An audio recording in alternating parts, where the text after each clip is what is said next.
Pernahkah kamu merasakan sakitnya dikhianati oleh seseorang yang begitu kamu percaya? Atau kecewa karena harapan yang kamu simpan dengan hati-hati ternyata hancur begitu saja? Pengkhianatan dan kekecewaan adalah bagian dari kehidupan manusia, dan keduanya meninggalkan luka yang dalam. Luka yang tidak terlihat oleh mata, tetapi terasa membakar di dalam hati. Luka yang membuat kita bertanya, mengapa harus aku? Mengapa orang yang begitu aku percaya justru yang menusukku dari belakang? Ketika kamu terbangun di pagi hari, ingatlah bahwa orang-orang yang akan kamu temui hari ini tidak tahu berterima kasih, arogan, curang, iri hati, dan kasar. Tetapi mereka demikian karena tidak mengetahui kebaikan dan keburukan yang sejati. Kata-kata itu mengingatkan kita pada sebuah kenyataan pahit. Dunia ini tidak selalu berjalan sesuai kehendak kita, dan manusia tidak selalu setia pada janji-janji mereka. Namun, di balik kegelapan pengkhianatan, ada cahaya kebijaksanaan yang bisa kita temukan. Pengkhianatan dan kekecewaan bukanlah akhir dari segalanya. Justru di sanalah kesempatan untuk melatih jiwa, menguatkan diri, dan membuktikan bahwa kebebasan sejati tidak ditentukan oleh tindakan orang lain, melainkan oleh bagaimana kita memilih untuk merespons. Bayangkan jiwa kita seperti benteng yang kokoh. Batu-batu yang menyusunnya adalah prinsip-prinsip kebijaksanaan, dan dindingnya adalah keteguhan hati. Musuh bisa mengetuk pintu, badai bisa mengamuk di luar, namun benteng itu tetap berdiri tegak jika fondasinya kuat. Demikian pula dengan diri kita. Pengkhianatan mungkin melukai, kekecewaan mungkin mengguncang, tapi jika hati kita berakar pada kebijaksanaan, maka tidak ada yang benar-benar bisa menghancurkan kita. Dalam video ini, kita akan menelusuri 5 cara ala Stoik untuk menghadapi pengkhianatan dan kekecewaan. 5 jalan yang bisa menuntun kita, bukan sekadar untuk bertahan, tetapi juga untuk tumbuh lebih bijaksana. Setiap langkah adalah undangan untuk melihat luka sebagai guru dan penderitaan sebagai pintu menuju ketenangan batin. Jadi, tarik napas dalam-dalam. Mari kita memasuki perjalanan batin ini bersama. Sejak ribuan tahun lalu, manusia selalu berhadapan dengan hal yang sama. Janji yang dikhianati, kepercayaan yang dipatahkan, dan harapan yang runtuh. Dari zaman Romawi kuno hingga dunia modern yang serba cepat, rasa sakit akibat pengkhianatan tidak pernah berubah. Bedanya hanyalah bentuk dan konteksnya. Dulu mungkin berupa pengkhianatan politik di Senat, kini pasangan yang berkhianat demi keuntungan pribadi. Para filsuf Stoik memahami hal ini dengan sangat dalam. Marcus Aurelius, Seneca, dan Epictetus hidup di dunia yang penuh intrik politik, pengkhianatan, bahkan ancaman kematian setiap saat. Namun mereka tidak terhanyut oleh kebencian, melainkan mencoba memahami hukum alam manusia, bahwa orang akan bertindak sesuai dengan apa yang mereka tahu, dan seringkali kebodohanlah yang menggerakkan pengkhianatan. Seneca, dalam salah satu surat moralnya, menulis, "Orang bijak tidak akan terkejut bila dikhianati, sebab ia tahu manusia pada dasarnya rapuh. Ia lebih heran bila ada yang benar-benar setia." Kalimat itu mungkin terdengar sinis, tapi sebenarnya mengandung kebijaksanaan mendalam. Stoik tidak pernah menaruh harapan buta pada manusia, melainkan pada prinsip kebaikan dan kebajikan yang bisa mereka kendalikan. Inilah inti filsafat mereka. Kita tidak bisa mengendalikan tindakan orang lain, tetapi kita bisa mengendalikan respons kita. Epictetus, seorang mantan budak yang kemudian menjadi guru filsafat, bahkan lebih tegas. Ketika seseorang menyakitimu, ia tidak melakukan itu karena ia tahu yang benar. Ia melakukannya karena ia menganggap itu yang terbaik baginya. Bila kamu memahami itu, amarahmu akan padam. Bagi Epictetus, pengkhianatan lahir bukan dari niat jahat murni, melainkan dari kebodohan atau ketidaktahuan akan kebaikan sejati. Ini perspektif yang membebaskan. Kita bisa melihat pengkhianat bukan hanya sebagai musuh, melainkan sebagai manusia yang tersesat dalam pikirannya sendiri. Di sisi lain, Stoik juga memahami bahwa kekecewaan adalah bayangan dari harapan. Marcus Aurelius mengingatkan, "Jika kamu kecewa, itu bukan karena dunia tidak adil, tetapi karena kamu berharap sesuatu yang di luar kendalimu berjalan sesuai keinginanmu. Disinilah letak relevansi Stoik dengan kehidupan modern. Kita hidup di era yang penuh koneksi, tapi juga rawan kekecewaan. Janji yang diucapkan dengan mudah tapi tak ditepati. Hubungan yang seakan kuat tapi runtuh dalam sekejap, dan dunia digital yang sering memperlihatkan kesetiaan semu.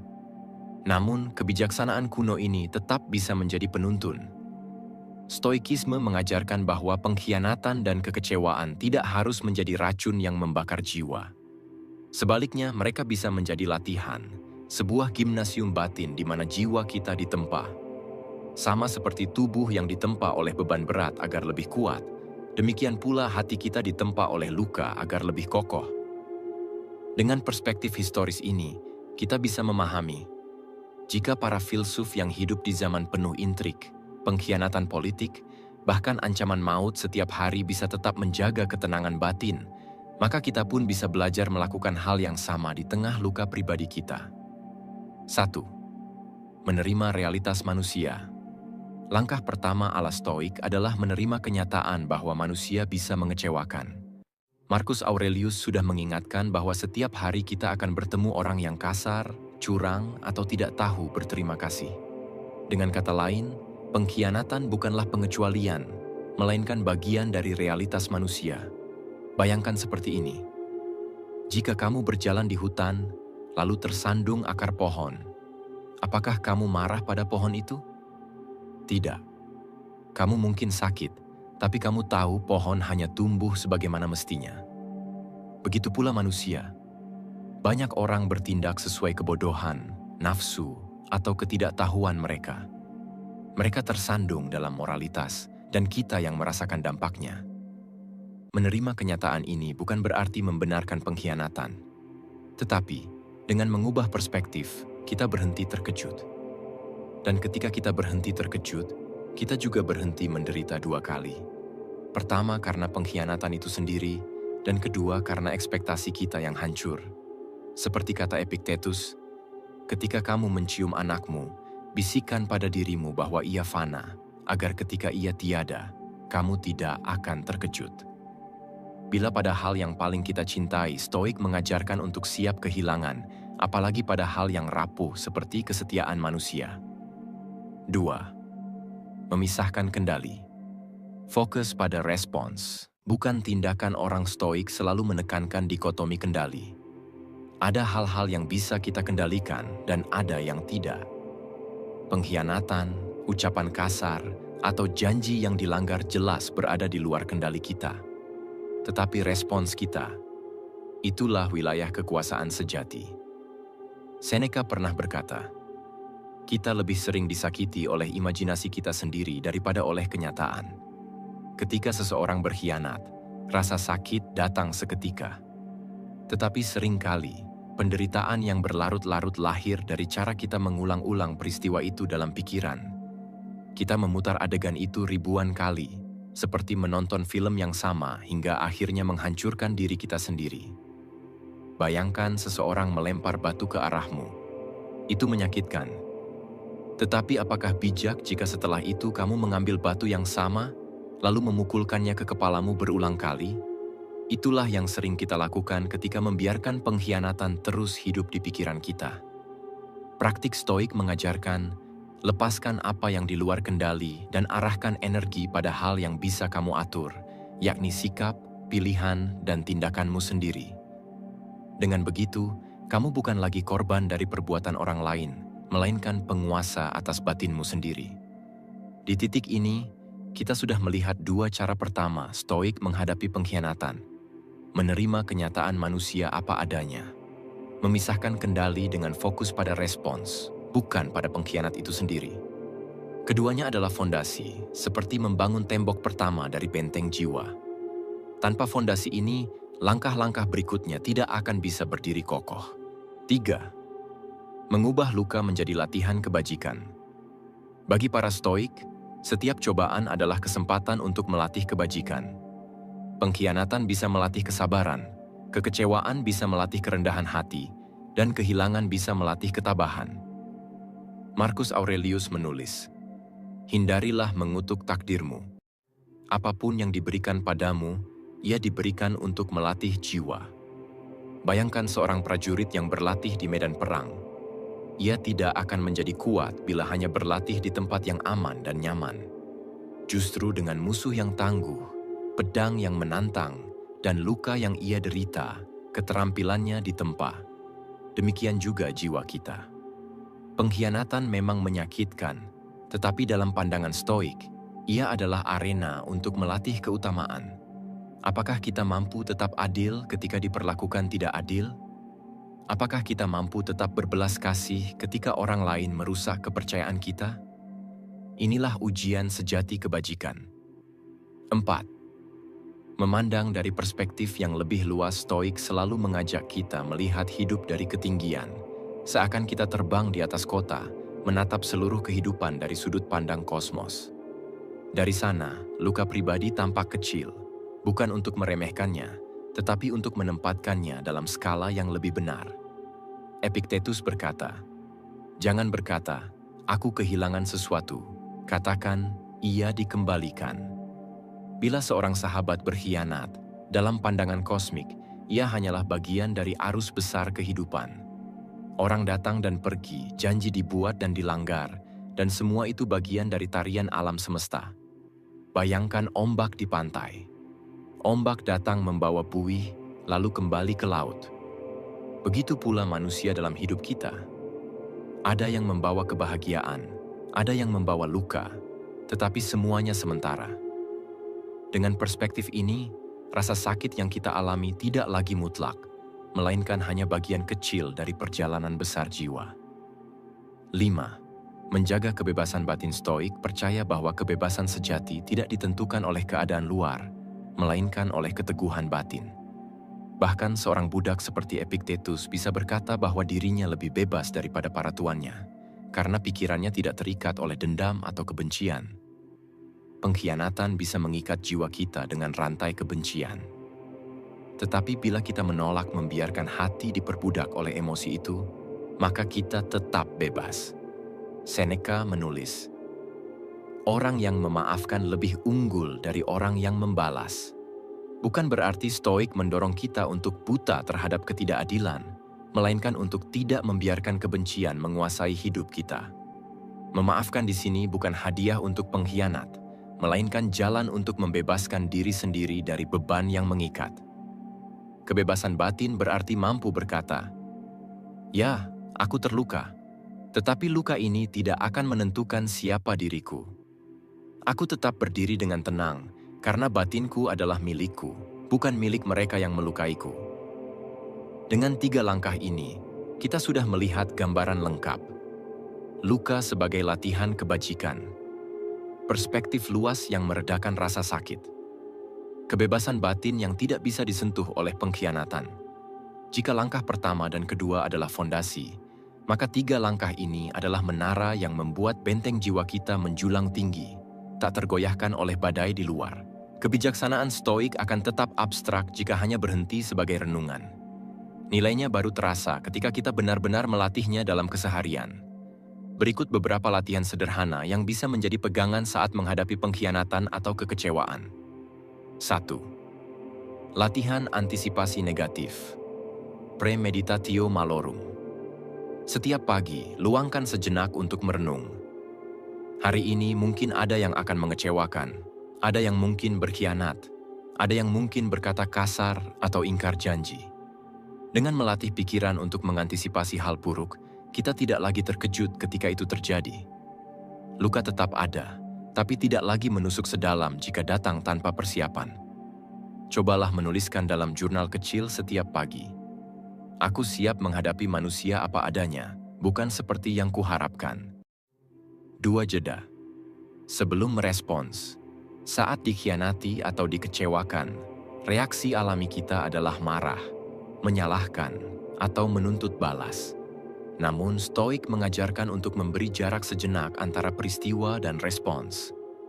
Sebelum membalas pesan, sebelum mengucapkan kata-kata tajam, tarik napas dalam-dalam. Biarkan emosi mereda, lalu tanyakan, apakah ini di bawah kendaliku? Apakah reaksiku ini akan membuatku lebih baik atau justru memperburuk keadaan? Latihan sederhana ini bisa menyelamatkanmu dari penyesalan panjang. 3. Reframing. Mengubah cara pandang. Tulislah kejadian yang menyakitkan, lalu tanyakan, apa pelajaran atau latihan kebajikan yang bisa kuambil dari sini? Jika sahabat berkhianat, mungkin ini latihan untuk melepaskan ketergantungan. Jika janji dilanggar, mungkin ini kesempatan untuk belajar menerima dunia apa adanya. Dengan mengubah bingkai cara pandang, luka yang sama bisa berubah menjadi guru. 4. Perspektif kosmik. Ambil waktu untuk bermeditasi tentang luasnya alam semesta. Tatap langit malam, atau bayangkan dirimu berdiri di atas bumi yang berputar mengelilingi matahari.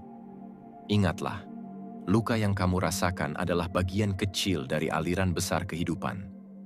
Latihan ini bukan untuk meremehkan penderitaan, tapi untuk menempatkannya pada skala yang lebih benar. Dengan begitu, hati menjadi lebih ringan. 5. Latihan melepaskan. Bila dendam atau kekecewaan terasa menekan, tulislah surat pada orang yang mengkhianatimu. Bukan untuk dikirim, melainkan untuk melepaskan. Tulis semua rasa sakitmu, lalu bakar atau sobek surat itu. Simbol ini membantu pikiranmu mengerti. Aku memilih untuk bebas. Aku tidak lagi diperbudak oleh luka ini. Hambatan umum. Tentu, latihan ini tidak mudah. Kita akan sering tergoda untuk larut dalam amarah atau mengulang-ulang rasa sakit. Tetapi Stoik mengajarkan kesabaran. Bahkan kegagalan dalam latihan pun adalah bagian dari proses. Yang penting bukanlah menjadi sempurna tanpa rasa sakit, melainkan tetap berjalan menuju ketenangan batin sedikit demi sedikit. Seperti otot yang diperkuat melalui latihan harian, demikian pula jiwa kita. Ia akan semakin kokoh setiap kali diuji. Dengan latihan praktis ini, kebijaksanaan Stoik bukan lagi sekadar kata-kata kuno, melainkan kompas nyata yang bisa menuntun kita melewati badai pengkhianatan dan kekecewaan, menuju ketenangan yang tak tergoyahkan. Pengkhianatan dan kekecewaan adalah dua tamu gelap yang tak diundang, namun pasti akan datang dalam perjalanan hidup kita. Mereka datang tanpa permisi, mengetuk hati kita dengan keras, dan sering meninggalkan luka yang sulit disembuhkan. Tetapi kebijaksanaan Stoik mengajarkan, luka bukanlah akhir, melainkan pintu menuju penguatan jiwa. Kita telah belajar 5 jalan yang ditunjukkan para filsuf kuno. 1. Menerima kenyataan manusia apa adanya. 2. Memisahkan kendali dengan fokus pada respons, bukan pada pengkhianat. 3. Mengubah luka menjadi latihan kebajikan. 4. Melihat dari perspektif yang lebih luas, menempatkan rasa sakit dalam bingkai kosmik. 5. Menjaga kebebasan batin, agar hati tidak diperbudak oleh dendam. 5 langkah ini bukan sekadar teori, tetapi sebuah undangan untuk hidup dengan jiwa yang lebih kokoh. Bukan untuk menghapus rasa sakit sepenuhnya, karena rasa sakit adalah bagian dari manusia, melainkan untuk memastikan bahwa rasa sakit itu tidak menghancurkan kita. Marcus Aurelius menulis, "Jika kamu disakiti, ingatlah, tidak ada yang benar-benar merusak jiwamu kecuali jika kamu sendiri mengizinkannya." Kita bisa dikhianati, kita bisa dikecewakan, tetapi tidak ada yang bisa menyentuh benteng batin kita tanpa izin dari diri kita sendiri. Dan disitulah letak kebebasan sejati. Maka, ketika kamu berhadapan dengan pengkhianatan atau kekecewaan, ingatlah, ini bukan kutukan, melainkan panggilan. Panggilan untuk melatih kesabaran, memperluas perspektif, dan menjaga kemerdekaan hatimu. Tarik napas perlahan. Rasakan bahwa luka itu tidak selamanya. Dan tanyakan pada dirimu, apakah aku memilih untuk tetap terikat oleh pengkhianatan ini, atau aku memilih untuk berjalan bebas? Hanya dirimu yang bisa menjawabnya. Itulah penutup perjalanan kita kali ini. Tetaplah berdiri tegak, seperti benteng jiwa yang tak tergoyahkan.